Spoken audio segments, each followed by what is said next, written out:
Hello student, आज हम class 6, 7, 8 की तीनों की क्लास एक साथ लेंगे। आज आपका है चैप्टर शब्द विचार, मोर्फोलॉजी। ठीक है, तो इससे पहले हमने व्याकरण का पहला अंग पढ़ा था वर्ण विचार। ठीक है, वर्ण विचार के बाद अब आया व्याकरण का दूसरा अंग क्या है, शब्द विचार। ठीक है, तो अब आप बताइए कि आपको पता है कि शब्द किसे कहते हैं, वर्णों के सार्थक मेल को क्या कहते हैं, शब्द कहते हैं। वर्णों का ऐसा समूह जिसका कोई अर्थ हो शब्द कहलाता है। आप ऐसा भी कह सकते हो कि वर्णों का ऐसा समूह जिसका कोई अर्थ हो उसे क्या कहते हैं, शब्द। ठीक है, अब आपने शब्द की डेफिनेशन आपको पता चल गई, तो इसमें आपका लिखा है प्रत्येक भाषा में क्या होते हैं, बहुत से शब्द व्यवहार में आते हैं ना। अलग अलग भाषा में अलग अलग वर्ड बनते हैं जिन्हें उस भाषा का शब्द भंडार कहते हैं। ठीक है, जिसे उस भाषा का क्या कहते हैं, शब्द भंडार।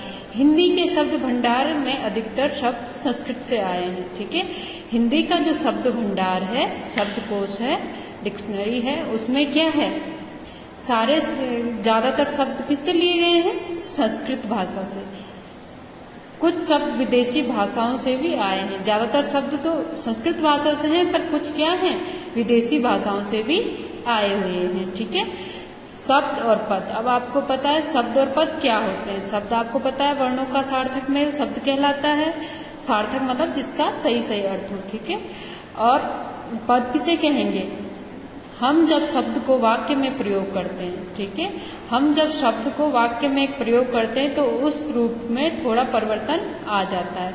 तो उस रूप में क्या आ जाता है, थोड़ा परिवर्तन आ जाता है, तो इसे हम क्या कहते हैं, पद कहते हैं। ठीक है, क्या कहते हैं, पद। ठीक है, लड़का घर जा रहा है, लड़कों ने खाना खाया, उस लड़के की बहन बीमार है।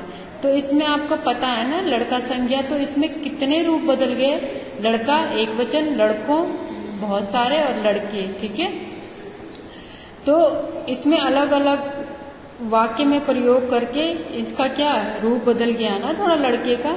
तो इन वाक्यों में लड़का पद है, क्या है, लड़का क्या है, पद है, जो क्या है अलग अलग चेंज हो रहा है। वाक्य में प्रयुक्त शब्द को पद कहते हैं। ठीक है, वाक्य में जो प्रयुक्त शब्द होते हैं उन्हें क्या कहते हैं, पद कहते हैं।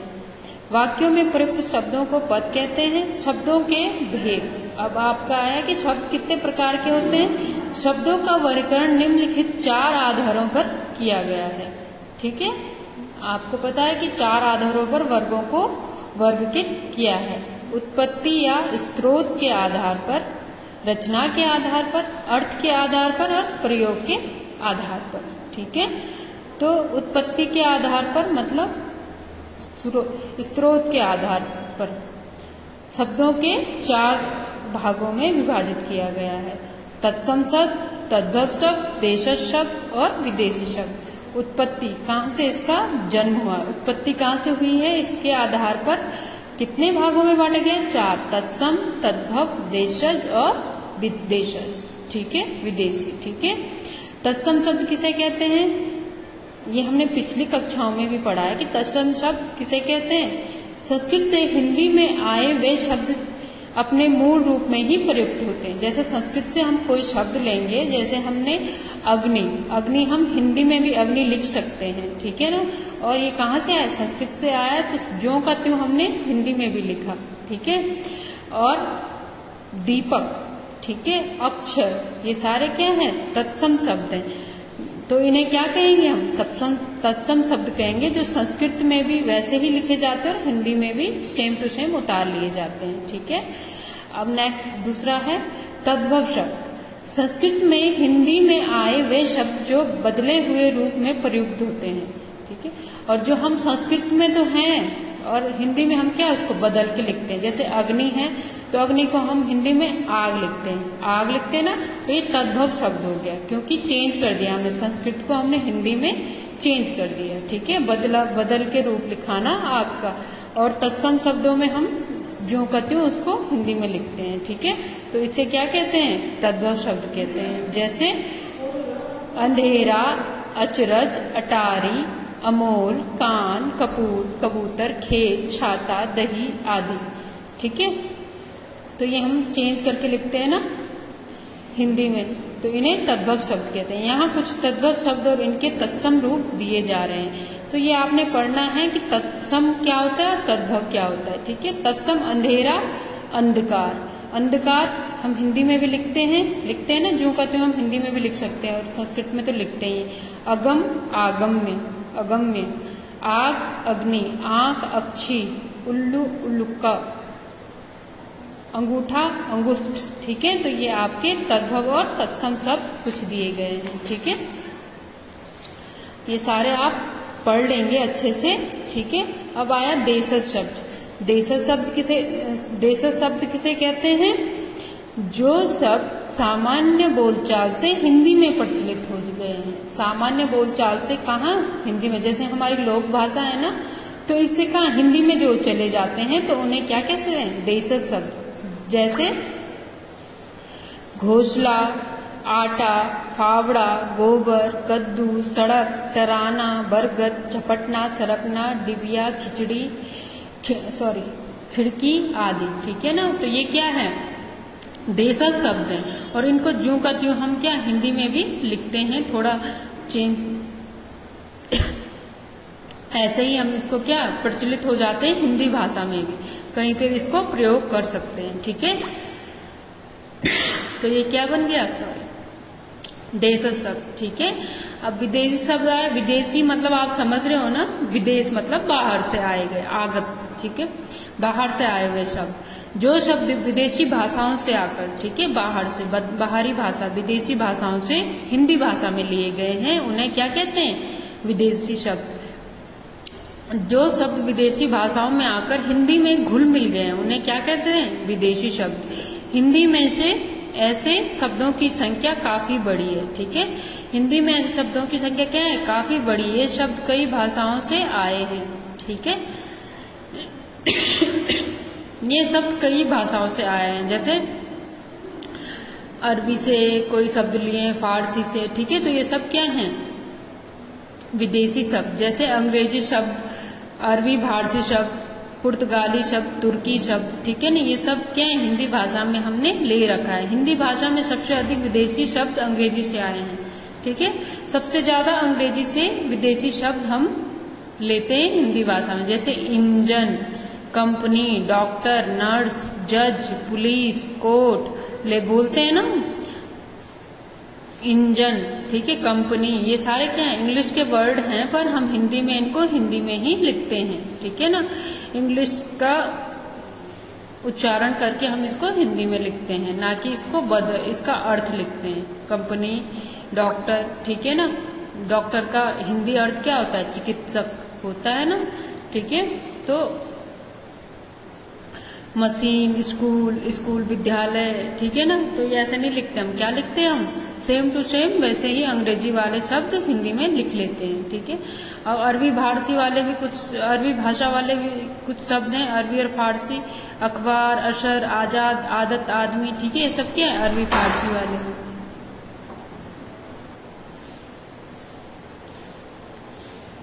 पुर्तगाली शब्द।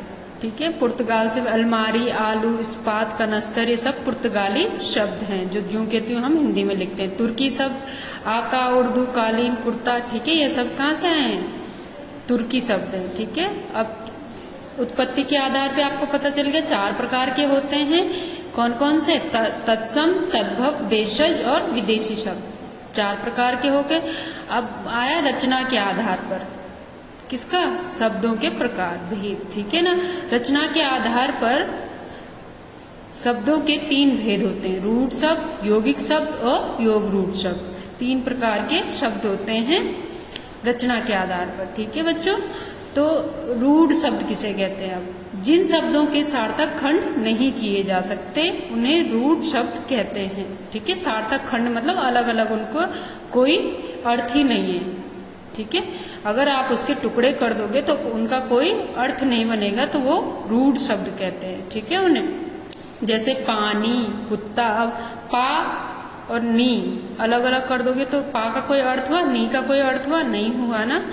तो ये क्या है, रूढ़ शब्द है। एक ही अर्थ के लिए क्या होते हैं, अपना रूढ़ हो जाते हैं। ठीक है, कुत्ता, गमला, बकरी, तोता, भेड़, नाक आदि ये क्या है, सब रूढ़ शब्द हैं। ठीक है, अब आए यौगिक शब्द। यौगिक में आपको पता चल रहा है कि यौगिक, योग मतलब जोड़ना। ठीक है, तो यौगिक शब्द जब किसी रूढ़ शब्द में कोई अन्य सार्थक शब्द या शब्द खंड जुड़ जाता है। ठीक है ना, जब किसी रूढ़ शब्द में जो एक ही अर्थ देता है और उस पर खंड नहीं किया जा सकता, रूढ़ शब्द उसे कहते हैं, उसमें कोई सार्थक शब्द या अन्य शब्द खंड जुड़ जाता है तो इस प्रकार बने शब्द को यौगिक शब्द कहते हैं। ठीक है ना, तो जो इस प्रकार के बने शब्द होते हैं उन्हें क्या कहते हैं, यौगिक शब्द। जैसे हमने अनुधनकरण, अनुकरण, अनुकरण मतलब किसी की राह पर चलना, अनुकरण उसकी तरह करना। ठीक है, सेनापति, सेनापति, सेनापति बन गया, सेना का अध्यक्ष सेनापति। भाग्य धनवान, भाग्यवान। ठीक है, अब आए योग रूढ़ शब्द। योग रूढ़ शब्द जिन शब्दों की रचना यौगिक शब्दों की तरह होती है। जिन शब्दों की रचना किसकी तरह होती है, यौगिक शब्दों की तरह होती है। होती तो इनकी रचना इसकी तरह है, दो शब्दों से मिलकर। ठीक है, यह शब्द खंड या शब्दों से मिलकर यौगिक शब्द बनते हैं। तो इनकी रचना, योग रूढ़ शब्दों की रचना तो इनकी तरह ही होती है, लेकिन ये विशिष्ट अर्थ में प्रयोग किए जाते हैं, उन्हें योग रूढ़ शब्द कहते हैं। पर इनका क्या होता है, जैसे ये था ना रूढ़, एक ही अर्थ निकलता है, पर वैसे ही ये क्या है, यौगिक हैं पर रूढ़ भी हो जाते हैं अपने अर्थ के लिए। जैसे दशानंद, अब आपने 10 मुंह वाला, तो 10 मुंह वाला किसे कहते हैं, रावण को। दशानंद बोलते हैं तो आप फट से समझ जाते हो किसे बोला जा रहा है, रावण को। ठीक है, पवन पुत्र, अब पवन का पुत्र, पवन पुत्र मतलब पवन का पुत्र हनुमान के लिए कहा जाता है। किसके लिए रूढ़ हो जाता है, हनुमान के लिए। ठीक है ना, पवन पुत्र आप किसी और को झट से समझ जाते हो ना कि हनुमान जी को बोला जा रहा है पवन पुत्र, तो यहाँ पर ये हनुमान के लिए रूढ़ हो जाता है। रूढ़ मतलब एक ही अर्थ निकलता है। ठीक है, अर्थ के आधार पर शब्द भेद। अब आपको पता चल गया, उत्पत्ति के आधार पर 4 प्रकार के होते हैं और रचना के आधार पर 3 प्रकार के होते हैं। अब आया अर्थ के आधार पर कितने प्रकार के होते हैं। अर्थ के आधार पर शब्दों के कई भेद होते हैं। ठीक है, एकार्थी, अनेकार्थी, पर्यायवाची, विलोम, समश्रुत, भिन्नार्थक शब्द, समूहवाची शब्द और समानार्थी प्रतीत होने वाले शब्द। ठीक है, अब आपने पिछली कक्षा में मैंने आपको पढ़ाया था एकार्थी शब्द जिसका एक ही अर्थ निकलता है। ठीक है, अनेकार्थी शब्द जिसके अनेक अर्थ होते हैं, एक ही शब्द होता है और उसके अलग अलग अर्थ होते हैं। ठीक है, और पर्यायवाची शब्द एक शब्द के कई नाम। ठीक है, कई अलग अलग नाम। विलोम शब्द उल्टा अर्थ, समश्रुत, भिन्नार्थक शब्द, श्रुत सम भिन्नार्थक शब्द मतलब सुनने में तो एक जैसे लगते हैं, मतलब मिलते जुलते, पर अर्थ क्या होते हैं, अलग अलग होते हैं। ठीक है, समूहवाची शब्द जो समूह में आते हैं। ठीक है, और समानार्थी प्रतीत होने वाले शब्द और जो समानार्थी प्रतीत होते हैं वैसे शब्द। ठीक है, अब प्रयोग के आधार पर, अब अर्थ के आधार पर कई प्रकार के होते हैं, एकार्थी, अनेकार्थी, ये आपको पता चल चुका है। अब है प्रयोग के आधार पर शब्द के भेद। प्रयोग के आधार पर शब्द 2 प्रकार के होते हैं, विकारी शब्द और अविकारी शब्द। अब विकारी शब्द किसे कहते हैं, जो शब्द लिंग, वचन, काल, पुरुष, काल आदि के अनुसार क्या होते हैं, बदल जाते हैं। विकार मतलब क्या होता है, परिवर्तन। विकार मतलब क्या होता है, परिवर्तन। ठीक है, जिनमें विकार आ जाता है, परिवर्तन आ जाता है, जिन शब्दों में लिंग, वचन, कारक, पुरुष और काल के अनुसार। ठीक है, जैसे एक लिंग अगर स्त्रीलिंग और पुल्लिंग होगा तो उसमें भी चेंज हो जाएगा। वचन, एक वचन, बहुवचन, इसमें भी चेंज हो जाएगा। कारक, ठीक है, पुरुष, प्रथम पुरुष, मध्यम पुरुष, ठीक है, ऐसे में भी चेंज हो जाएगा। काल, वर्तमान, भूत, भविष्य काल, ठीक है, इसमें भी ये चेंज, विकार, परिवर्तन उत्पन्न कर देता है, तो उसे क्या कहते हैं, विकारी शब्द। जैसे कमरा, कमरे, कमरों, हुआ ना एक ही शब्द के अलग अलग। जैसे मैं कमरे में बैठा था, हम सब कमरों में गए, मतलब सब कमरों में गए, तो बहुत सारे कमरे आ गए, तो हम कमरे में बैठे हैं। ठीक है, यहाँ एक कमरा है, तो अलग अलग शब्द में अलग अलग तरीके से कमरा प्रयोग हो रहा है ना, तो इसका क्या बदला जा रहा है, वचन बदला जा रहा है ना। ठीक है, एक वचन से बहुवचन बन रहे हैं। ठीक है, वह, उसने, उसे, उसको, वे, उन्होंने, उन्हें, उनको, उनसे। ठीक है, ये सब क्या है, विकारी शब्द है।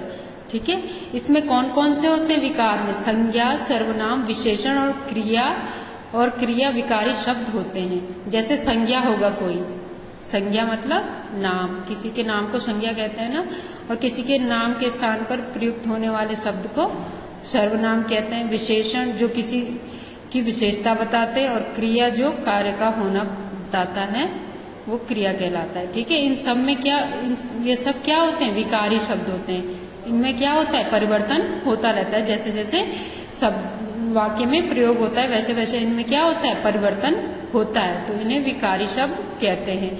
अब है अविकारी शब्द, जो शब्द लिंग, वचन, कारक, पुरुष, काल आदि के अनुरूप नहीं बदलते।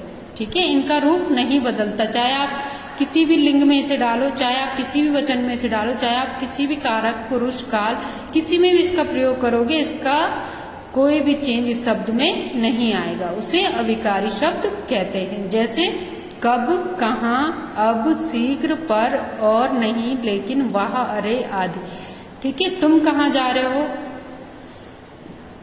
परिवर्तन आया।